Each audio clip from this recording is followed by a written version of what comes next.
there's nothing else in the world that I hate more than sitting here watching YouTube and watching a damn unboxing video. That is just the worst. Like, I don't give a damn what's in the box. I know what's in the box. One, it's a bunch of cords, a battery, and the camera. I don't care about that. Tell me what the specs are. What does the image quality look like? What lenses do you have? That's all I care about. So, with that being said, I am actually shooting on the a7 III right now.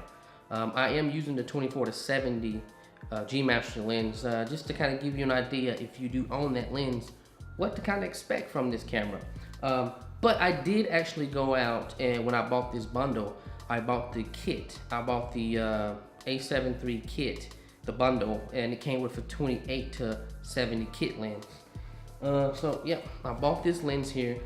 I'm gonna switch over to this lens so you'll get an idea of what this camera looks like straight out the box. I am in manual mode, so I'm not in any automatic crap.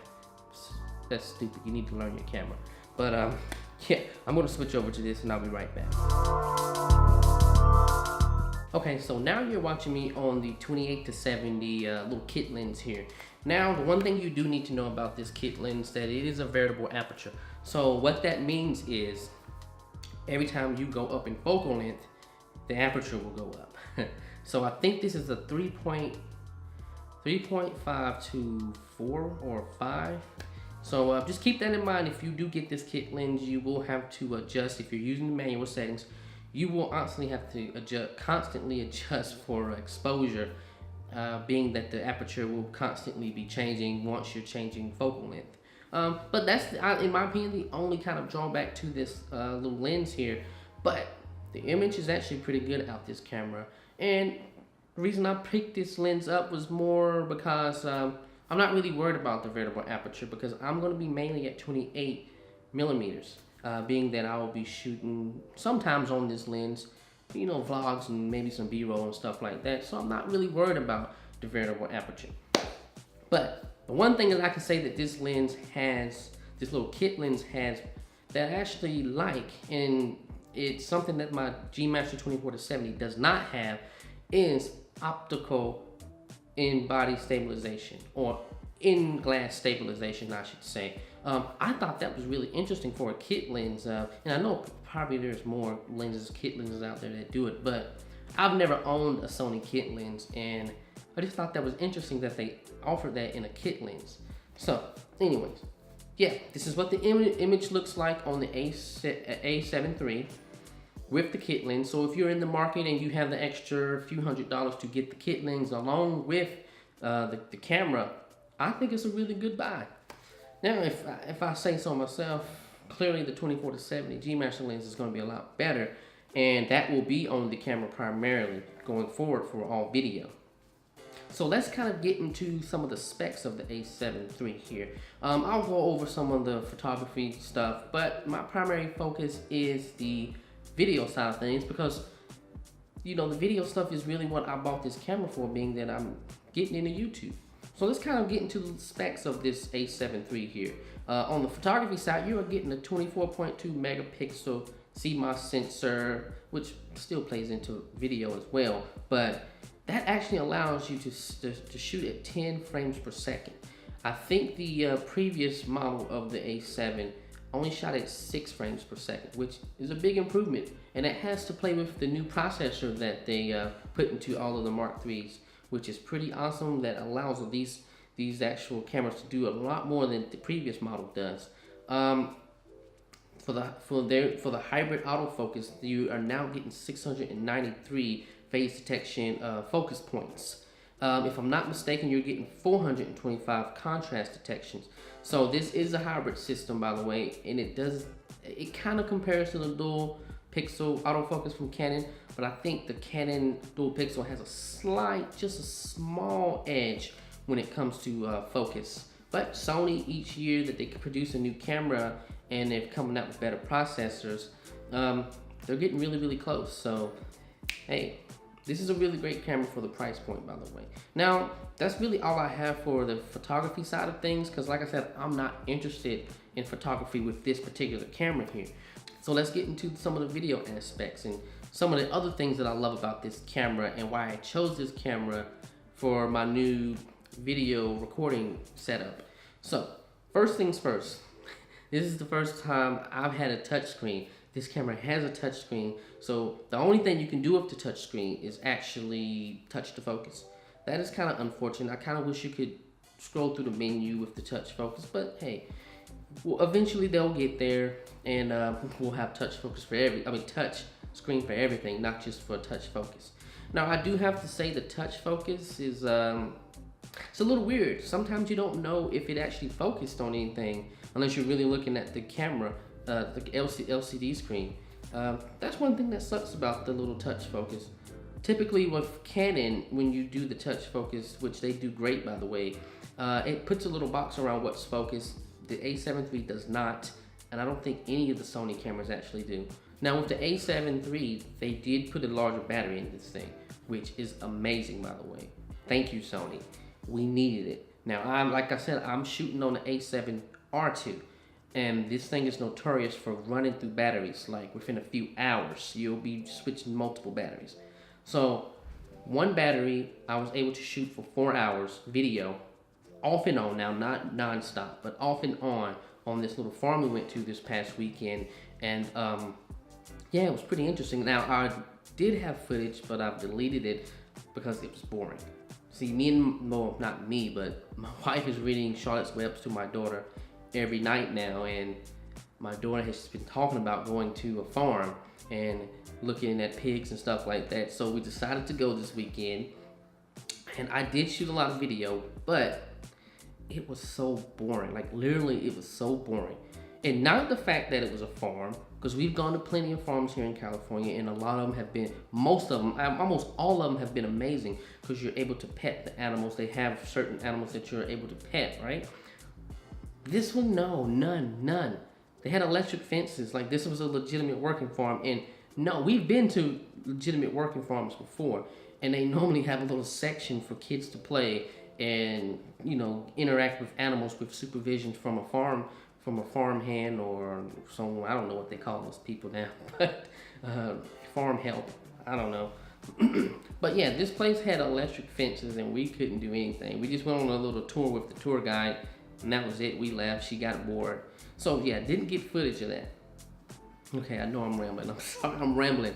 Okay, but anyway, so I didn't get footage, but the battery lasted about 4 hours. I was doing off and on video for about 4 hours, and I still have about 40% battery life, which is awesome. Would have never ever been able to do that with one battery on an A7 R2, and that has been the biggest gripe for these cameras, the mirrorless camera systems from Sony, was the battery, and they've addressed that, which was awesome. Now, okay, so let's move on to video. Now, you're not gonna see that big of a change in a video except for their new color science, which, in my opinion, is ever so slightly closer to Canon's color science. It's still different.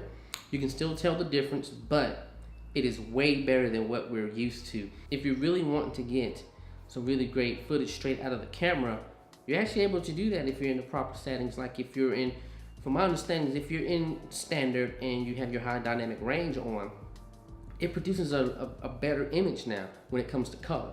So that's greatly improved, and I love it actually. I've noticed that when I've kind of been editing some videos just for fun. So that's pretty cool. Now, it shoots 4K just like my A7 R2. So if you're in the market for A7 R2 or looking at both of these cameras, they're both on par. The only difference is the autofocus, in my opinion. And also the this camera here shoots 1080p at 120 frames per second. So if you know anything about the A7 R2 or the A7 II, the specs are similar when it comes to video. Now, I'm not sure if the A7 II has 4K, but if you have the A7 R2, it's gonna be pretty similar with the 4K and the 1080p. The only difference with the 1080p is you're getting the 120 frames per second at 1080p now. But other than that, the video is the same. But like I said, there's so much more to this camera than just the video image. Now the video image from almost all Sonys are really, really sharp, and That's kind of why a lot of people switch to Sony and kind of get away from other brands, is because the image is so sharp and their autofocus is really good now. So with this camera, you're getting 693 autofocus points, phase detection autofocus points. Now for the contrast detection, it is about 425 detecting points.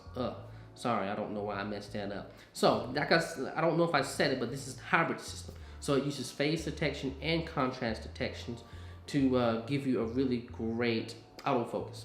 Now, I'm not sure if it's on par with Canon. I don't know if I said that already, but it is really close. I think the dual pixel is a little bit better. But yeah, guys, so this is just many upgrades that I am doing for my channel and kind of reinvesting back into my channel. I know I only have about 19 subscribers right now, but eventually I will grow and have more than that. I'll eventually, you know, my goal is to have 1 million subscribers at some point in my life. I'm not rushing to get there, but I know there's a few little things that I need to upgrade before I get to that point, and the camera was actually one of them. So the camera was one, the audio is another. Now I know, because I edit all of these videos, that the audio has sucked on my most of my videos. Now when I'm outside, I know that the audio is decent because I'm closer to the camera. But inside the house, there's a large echo. So I don't really have the option of closing this little area off because this is a really large space in the front room here. It's kind of like an open concept. So I actually did purchase a Sennheiser lavalier mic setup, the wireless setup. That should be coming on Thursday. I will be doing a somewhat of a review. I'm not doing an unboxing. There are plenty of unboxing videos out there. So if you're looking for an unboxing from me, I don't do unboxings. I'll give you a little in-depth review, comprehensive review of the system, show you how the system works, kind of give you an idea what it sounds like. That's kind of what I'm into when it comes to tech. I'm not interested in the box or what's in the box. I'm interested in how the system works. So stay tuned for that, guys. And oh, don't forget that we are giving away a Boosted Board Mini X at 1,000 subscribers. So if you would like to join that little contest there, only 3 things you have to do. Subscribe, hit the like button, and share this video. So once we hit 1,000 subscribers, I will be picking one lucky subscriber. You will be getting one of my Mini X's. I have 2 different boosted boards. If you haven't watched my other video, I have the Boosted Stealth, which I ride all the time, and the Mini X, which is one of the first boosted boards I've purchased. I don't ride it that much, so I just felt like it would be perfect to give away something that I don't use. And I know I could probably sell it and get maybe $600-700 for it. I kind of want to give this boosted board away to someone that can't really necessarily afford a boosted board. So yeah, that's my goal. I want to be able to give this boosted board to someone that wants a boosted board and can't afford it. So see you in the next video. I will be doing that review on my new Sennheiser XSWD, weird name, Sennheiser lavalier kit. It should be here Thursday, so stay tuned for that.